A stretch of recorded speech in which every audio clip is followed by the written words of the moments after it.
પાવરનો ઉપયોગ કરો, એમને એમનો અક્કલનું ભાન આપણે અવડાવી દઈશું.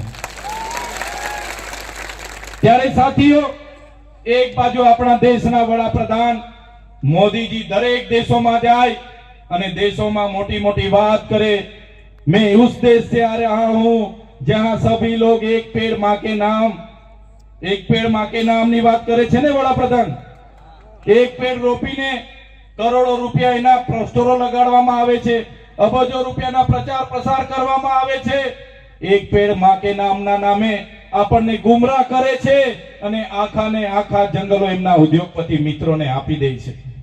ત્યારે આ સરકારને આપણે ઓળખી લેવી પડશે, જે સંવિધાન આઝાદીના 78 વર્ષ પછી પણ નથી લાગુ કરી શક્યા. ગુજરાતમાં 30 વર્ષથી એમનું શાસન છે. આપણી જનતાને માત્ર ને માત્ર ભય, ભૂખ અને ભ્રમ અને ભ્રષ્ટાચાર આપ્યો છે. આજે નાનામાં નાનો માણસ સામાન્ય કામ લઈને જાય, એના સાથે પણ અન્યાય થાય છે. એની સાથે કોઈ કામ કરવા માટે કમિશનો આપવા પડે છે. ત્યારે મારા સાથીઓ, મારા યુવાનો, લડતો ખૂબ લાંબી ચાલવાની છે. અરવલ્લી બચાવોની લડત પણ ખૂબ મોટી ચાલવાની છે. જંગલો જમીનોને બચાવવા માટેની લડત પણ લાંબી ચાલવાની છે. આપણા બાળકોની શિક્ષાની લડત પણ લાંબી ચાલવાની છે. યુવાનોના રોજગારની લડત પણ લાંબી ચાલવાની છે. ત્યારે મારા સાથીઓ, લડવા માટે અમે તમને આહવાન કરીએ છીએ. આમ આદમી પાર્ટીમાં તમે જોઈ લો, તમામ લોકો, આ ક્રાંતિકારી લોકો, આમ આદમી પાર્ટી એટલે ક્રાંતિમાંથી ઉદ્ભવેલી પાર્ટી. ત્યારે આમ આદમી પાર્ટીમાં તમને અમે આહવાન કરીએ છીએ, આવનારા દિવસોમાં કોઈ પણ મોરચે આ ગુજરાતની ભાજપની સરકાર સામે લડવું હશે તો આમ આદમી પાર્ટીના મંચ પર આવીને અમારી ટીમ સાથે સહકાર આપીને આવનારા દિવસોમાં ભારતીય જનતા પાર્ટીને સત્તામાંથી દૂર કરવું પડશે. સાથીઓ, આજે મેં અહીંયા ઉપસ્થિત મારા વડીલો છે, મારી માતાઓ છે, મારા યુવાનો છે, તમામ લોકોને હું કહેવા માટે આવ્યો છું, આ લોકોને આપણે સામાજિક લડતના નામે પહોંચી નથી વળતા. એ લોકો સત્તામાં બેઠા બેઠા આપણા તમાશાઓ જોઈ છે. આપણે લડેંગે જીતેંગે, જિંદાબાદ મુર્દાબાદ આવેદન નિવેદન આપીએ, એની આ લોકો મજાકો ઉડાવે છે. ત્યારે હવે આપણે બધાએ નક્કી કરી લેવું પડશે કે રાજનીતિથી કોઈ દૂર નથી ભાગવાનું. રાજનીતિમાં આવો અને જાહેર જીવનમાં આવીને આ લોકોને તાલુકા, જિલ્લા અને આવનારી વિધાનસભામાંથી દૂર કરો એવું આહવાન કરું છું. આ લોકો ક્યારે તમારી રક્ષા માટે, અરવલ્લી બચાવવા માટે કોઈ આપણી સાથે આવીને ઊભું નથી રહેવાનું. એમને તો એ કોન્ટ્રાક્ટરો સાથેની ભાગીદારી છે, ખનન માફિયાઓ સાથે હપ્તા ચાલે છે, એમના વાહનો એમાં મૂકેલા છે. એ ક્યારે તમને અરવલ્લી બચાવવા માટે કે આદિવાસીઓ બચાવવા માટે આવવાના નથી. ત્યારે કોઈએ ચિંતા કરવાની જરૂર નથી. આમ આદમી પાર્ટીના ક્રાંતિકારી લોકો તમારી વચ્ચે છે. આવનારા દિવસોમાં ક્યાંય પણ કોઈ માતા બહેન સાથે અન્યાય થશે, મારા ખેડૂતોમાં સાથે અન્યાય થશે કે મારા યુવાન ભાઈઓ સાથે, ચાહે વહીવટી તંત્ર અન્યાય કરે, ચાહે ભાજપના નેતાઓ અન્યાય કરે, આવનારા દિવસોમાં એ લોકોને પણ આપણે છોડવાનું નથી. ઈંટનો જવાબ પથ્થરથી આપણે આપવાનો છે. ત્યારે સાથીઓ, આજે તમે જોયું હશે, પોતાની નિષ્ફળતાઓ છુપાવવા માટે આ ભારતીય જનતા પાર્ટીની સરકારે આખું મંત્રીમંડળ બદલી નાખ્યું. આપણા વિસ્તારના પણ એક મંત્રીને એમાં લીધા છે, પણ આ મંત્રી કઈ તમારા માટે કરવાના નથી. એ મંત્રી તો ચાવીવાળા રમકડા છે, માત્ર ડુગડુગી જેવું ફરવાના છે.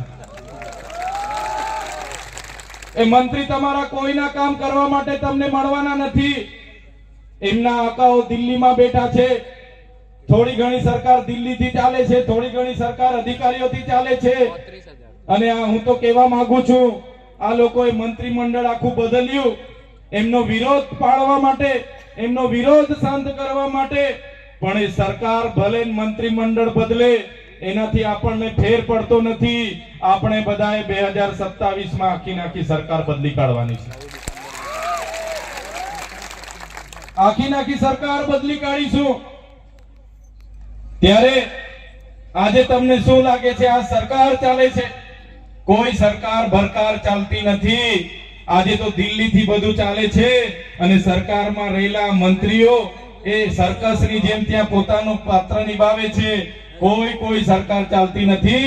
આપણી સરકાર, આપણી ગ્રામ સભાનો પાવર છે. એટલે આવનારા દિવસોમાં રૂઢિગત ગ્રામ સભાઓ ભરવાનું તમારે બધાએ ચાલુ કરી દેવાનું છે.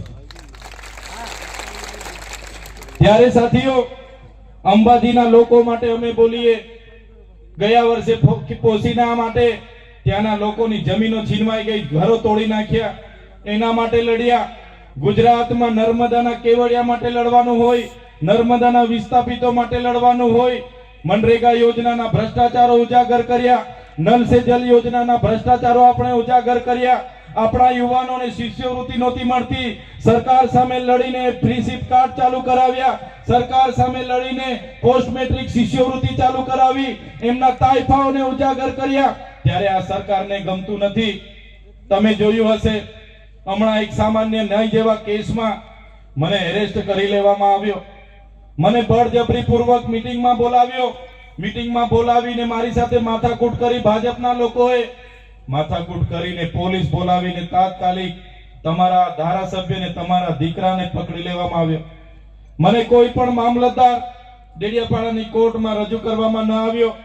મને ડાયરેક્ટ રાજપીપળાની જેલમાં નહીં, સેશન કોર્ટમાં રજૂ કરવામાં આવ્યો. અને સેશન કોર્ટમાં તમે કદાચ જોયું હશે, મારા વકીલો કોર્ટમાં આવવા માટે આજીજી કરે કે ભાઈ અમને જવા દો, અમારી ચૈતરભાઈના વકીલ છે, અમને કેસ લડવા દો. એક પણ વકીલને કોર્ટમાં નહીં આવવા દે પોલીસ. એ ભાજપના નેતાઓના ઈશારે એ પોલીસે નર્મદાની જેલમાં રાખવાની જગ્યાએ વડોદરાની સેન્ટ્રલ જેલમાં મને નાખી દીધો. તમે બધા જાણો છો, આ લોકોએ જેલમાં પણ અમને વેદનાઓ આપી, અમને ડરાવ્યા, અમને ધમકાવ્યા. અમને કહેવામાં આવ્યું કે તમારે સરકાર સામે નથી બોલવાનું, તમારે આદિવાસીઓના અધિકારોની વાત નથી કરવાની, તમારે વિદ્યાર્થીઓની સ્કોલરશીપની વાત નથી કરવાની, તમારે ખેડૂતોને ટેકાના ભાવની વાત નથી કરવાની, તમારે કર્મચારીઓની રજૂઆત નહીં કરવાની, તમારે આઉટસોર્સિંગના અધિકારીઓ માટે નહીં બોલવાનું. તો તમે અમને જેલમાંથી તમને આજે છોડી દઈએ. ત્યારે સરકારને અમે જેલમાંથી પણ કીધું હતું, જ્યાં સુધી થાળીમાં ચણા રહે છે ત્યાં સુધી ચૈતર વસાવાના જેલમાં આવવા જવાનું થશે. જ્યાં સુધી જેલની થાળીમાં ચણા રહેશે ત્યાં સુધી ચૈતર વસાવાનું આ જેલમાં આવવા જવાનું બનતું રહેશે. અને તમારે જેટલી જેલો કરવાની હશે કરી લો. આ ચૈતરભાઈ તમારી જેલોથી ડરવાવાળા નથી. તમે જોયું હશે, એક અઠવાડિયું, એક મહિનો નહીં, તારીખ પર તારીખ, તારીખ પર તારીખ, તારીખ પર તારીખ, એમ કરતા કરતા 80 દિવસ. આ લોકોની ઈચ્છા હતી કે આને 2-3 વર્ષ રાખીશું, પણ મારા વડીલોના આશીર્વાદ હતા, મારી માતાઓ મારી ચિંતા કરતી, મારા વડીલો મારા માટે માનતા રાખતા, અને હું 80 દિવસમાં છૂટીને તમારી વચ્ચે આવી ગયો છું. તમારા બધાના પ્રાર્થનાથી, તમારી દુઆઓથી, તમારી ચિંતાઓથી મને જામીન મળી ગયા અને હું જેલની બહાર આવ્યો. મારા નિરંજનભાઈ વસાવા, મારા બિપિનભાઈ ગામિતી, મારા જયદીપસિંહ બાપુ બધા મને લેવા આવ્યા. એમણે કીધું, ચૈતરભાઈ જામીન તો અમે કરાવી દીધા છે, પણ આ નાલાયક સરકારે તમારા વિસ્તારમાં તમને પ્રવેશ બંધી ફરમાવી છે.